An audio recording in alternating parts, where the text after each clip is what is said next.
गज बदन। जय जय जय श्री गणेश।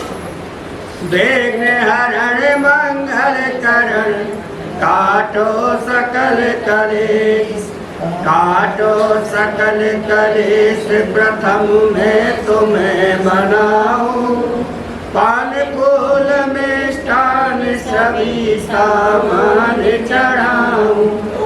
दो विद्या का दान, ज्ञान अज्ञान कहाऊं।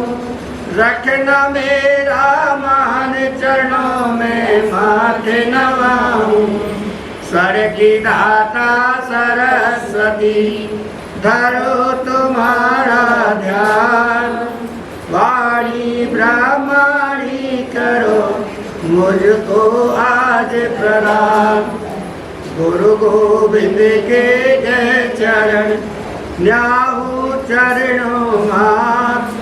दीनहीन जन जान के, रखो शीश पर हाथ। लखन सिया राम, जय जय राम। मेरे प्रभु राम, जय जय राम। मंगल भवन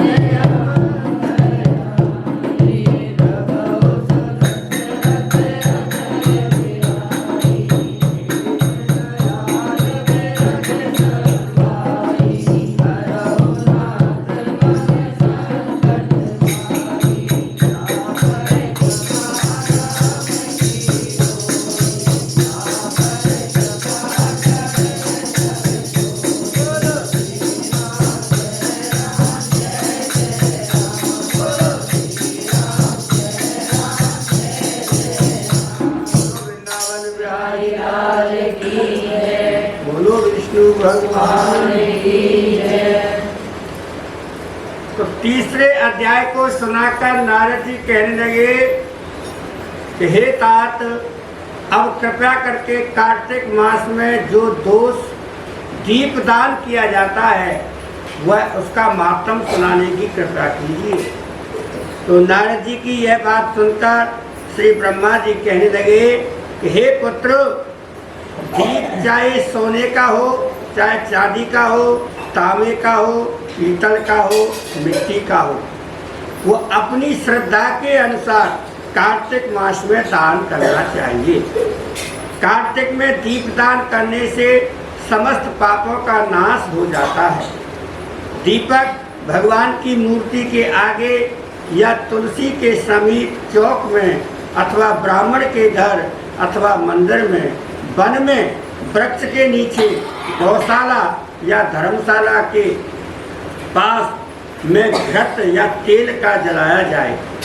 जो दीप ब्राह्मण के घर के आगे जलाया जाता है उसको अग्नि होम यज्ञ का फल प्राप्त होता है।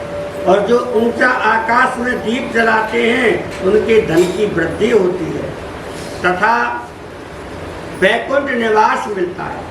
दीप जलाते समय भगवान से प्रार्थना करनी चाहिए और कहना चाहिए कि हे भगवान, मैं आपके ही निमित्त दीपक जलाता हूँ। कार्तिक में मथुरा, माघ में प्रयाग और वैशाख में हरिद्वार स्नान तथा निवास करे तो यह अति श्रेष्ठ माना जाता है। जब सूर्य तुला राशि में, मकर मेष राशि में हो तो उसके किए जाने वाले नियम, व्रत व पूजा बहुत उत्तम फल देने वाले होते हैं। इस महीने में किए हुए व्रत दान शुभ कर्मों में सब पापों का नाश हो जाता है। जिस प्रकार भगवान भास्कर के उदय होने से अंधकार का नाश हो जाता है, उसी प्रकार कार्तिक मास में दान करने से सभी पाप नष्ट हो जाते हैं। इसलिए पर्वत का गरुड़ से भय, सर्पों का पवन से, मेघ का ध्यान से दुख का नाश हो जाता है, उसी तरह सिंह के भय से मृगों का नाश हो जाता है। इसी प्रकार मथुरा जी के दर्शन मात्र से सब पापों का नाश हो जाता है। कार्तिक मास में स्नान करना, जागरण करना, दीपदान करना, तुलसी का सेवन करना, भगवान के मंदिर में मार्जन करना, झाड़ू लगाना, गाना बजाना, नाचना, कथा सुनना सुनाना, कार्तिक स्नान करना और सब शुभ कार्य माने जाते हैं। इसके करने से श्रेष्ठ फल की प्राप्ति होती है। अतः पूर्व जन्म में पापों का पश्चाताप करने के लिए कुछ न कुछ व्रत, दान, भजन, पूजन अवश्य करना चाहिए। जो ब्रह्मा जी के मुख से कथा श्रवण करके नारद जी ने पूछा, हे ब्रह्मा जी, हे विधाता, पूर्व जन्म के पाप किस प्रकार जाने जा सकते हैं, यह सुनने की इच्छा है, सो आप कृपा करके सुना दीजिए। ब्रह्मा जी बोले, हे पुत्र, ब्रह्म हत्या तथा 6 रोगी, गुरु स्त्री गमन करने वाला, कुष्ठी तथा स्वर्ग चोर का नाखून खराब हो जाते हैं तथा मदरा पीने वाले के दांत खराब हो जाते हैं। इस प्रकार पूर्व जन्म के पापों से मनुष्य पहचाना जाता है। ये सब दान, तपस्या, व्रत आदि से निवारण हो जाते हैं। अब हम आगे कुछ व्रत आदि कहते हैं। एक समय भोजन करने से तथा 3 दिन सायंकाल और 3 दिन प्रातःकाल भोजन करने से अति तथा सायंकाल के 12 ग्रास तथा प्रातः काल में 26 ग्रास अथवा 24 ग्रास खाने से भी अति कुछ व्रत कहा जाता है। 3 दिन खाए और फिर 3 दिन उपवास करे तो ये भी अति कुछ व्रत कहा जाता है। सायंकाल में 1 ग्रास, प्रातः काल में 1 ग्रास, फिर 2 दिन बगैर मांगा हुआ तथा 2 दिन उपवास करे, वह व्यक्ति अति उत्तम कहलाता है। 21 दिन तक केवल दूध का पान करता है तथा जो तुच्छ व्रत कहलाता है।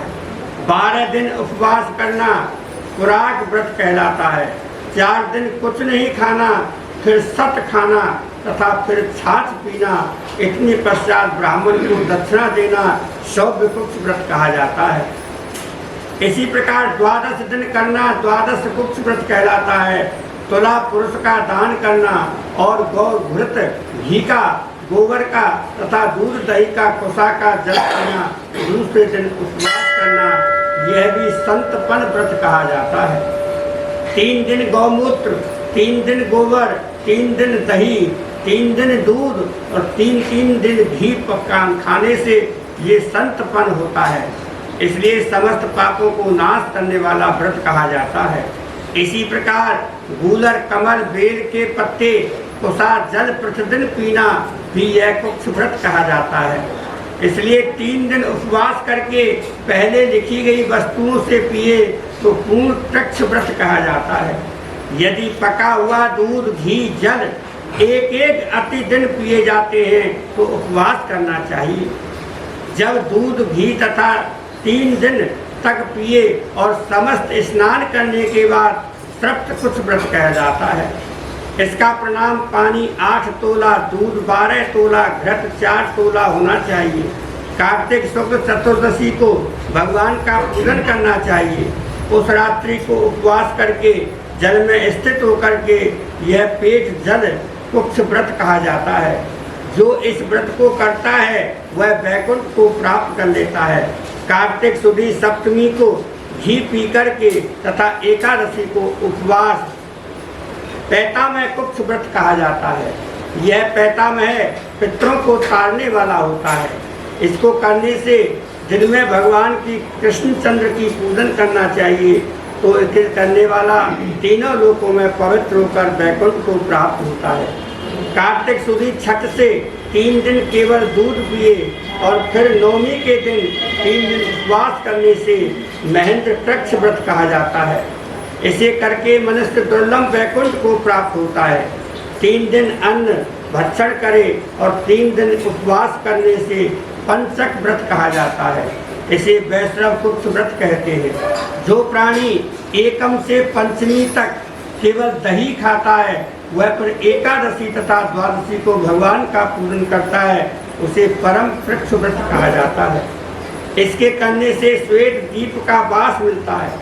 जो शुक्ल पक्ष की एकम से प्रतिदिन 1 ग्रास बढ़ाता है और कृष्ण पक्ष में 1 ग्रास कम करता है, वह अमावस्या को कुछ न खाए तो वह चंद्रायण व्रत कहा जाता है। 1 ग्रास तोले का होता है, जो तो समझो तो भली प्रकार से मुंह में आ जाए इतना ही ग्रास होना चाहिए। कृष्ण पक्ष के आदि में तथा 14 को 5 ग्रास, इसी प्रकार का शुक्ल पक्ष में 2 से 40 पूरे करने चाहिए। इसे भी चंद्रायण व्रत कहते हैं। जो गाय के 4 स्तनों का दूध पीता है, फिर 7 दिन तक 2 स्तनों का दूध पीता है, फिर 6 दिन तक 1 स्तन का दूध पीता है, फिर 3 दिन तक केवल वायु का सेवन करता है, वह सोमपान नामक व्रत कहलाता है। यह व्रत समस्त पापों को नाश करने वाला है। गेहूं तथा चावल की कांजी, दही, दूध, घी, जल, पंचगव्य निम्नलिखित सब चीजें नियम पूर्वक कार्तिक मास में खाने से साप्ताहिक गुप्त व्रत कहलाता है। इसके करने से व्रत करने वाले को विष्णु भगवान की प्राप्ति हो जाती है, ऐसा शास्त्रों का मत है। बेल पत्तल, गूलर का काढ़ा तथा गर्म दूध पीकर एकादशी व्रत करने वाला द्वादशी को पारायण करे तो निश्चय ही वैकुंठ में वास करता है। और जो व्यक्ति कार्तिक सुदी सप्तमी, अष्टमी, नवमी, दशमी जल कमल खाए, फिर एकादशी को उपवास करे, जल कमल जाए सिंगाड़ा, यह लक्ष्मी का व्रत कहलाता है। कार्तिक के महीने में सिंगाड़े का सेवन अवश्य करना चाहिए, पेट के रोग दूर होते हैं उससे। सिंगाड़े का दान और सिंगाड़े का व्रत फल खाना चाहिए। इस लक्ष्मी व्रत को करने वाला मनुष्य लक्ष्मी पात्र हो जाता है। इस व्रत को करने वाले को भगवान के वैकुंठ लोक का ग्रास मिलता है। प्रातःकाल 4 ग्रास, सायकाल को न जाने शिशु चंद्रायण कहलाता है। कार्तिक सुदी 14 को ब्रह्मकुंड व्रत में गौरी का पूजन करना चाहिए, जिसकी विधि इस प्रकार है।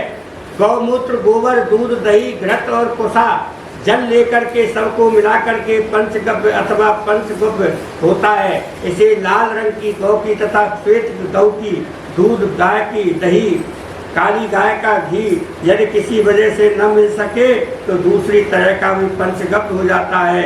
इसका प्रमाण है गौमूत्र 8 मासा, गौमूत्र 16 मासा, दूध 12 मासा, दही 10 मासा, घी 8 मासा और कुसा का जब 4 मासा।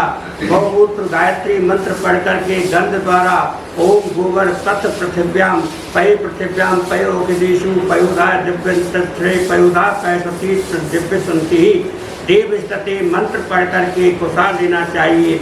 इसको कुसा के पत्तों में रखकर विधिवत हवन करना चाहिए। वेद के इन मंत्रों की आहुति देनी चाहिए। इरावती इंदम विष्णु विष्णु पार्वती तथा मन स्त्रोतो सूर्वो, इन मंत्रों की आहुति देकर के तथा पान करना चाहिए।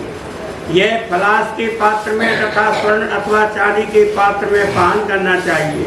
1 दिन की रात्रि उपवास करे, साथ में भगवान का स्मरण करे। यदि स्त्री व्रत करे तो अपने पति की आयु की कामना करे और भगवान की प्रार्थना करे तो उस दिन भोजन नहीं करना चाहिए। आंवला तथा तुलसी का पूजन करना चाहिए। यह समाप्ति से निमित्त ब्राह्मण को गोदान करना चाहिए। इस प्रकार इन व्रत करने से व्रत करने वाला और भगवान विष्णु को प्राप्त होता है, परम पद को प्राप्त होता है। स्कंद पुराणे रेवा खंडे श्री चतुर्थ अध्याय हरे नमः। बोलो विष्णु भगवान की जय। श्रीमन्नारायण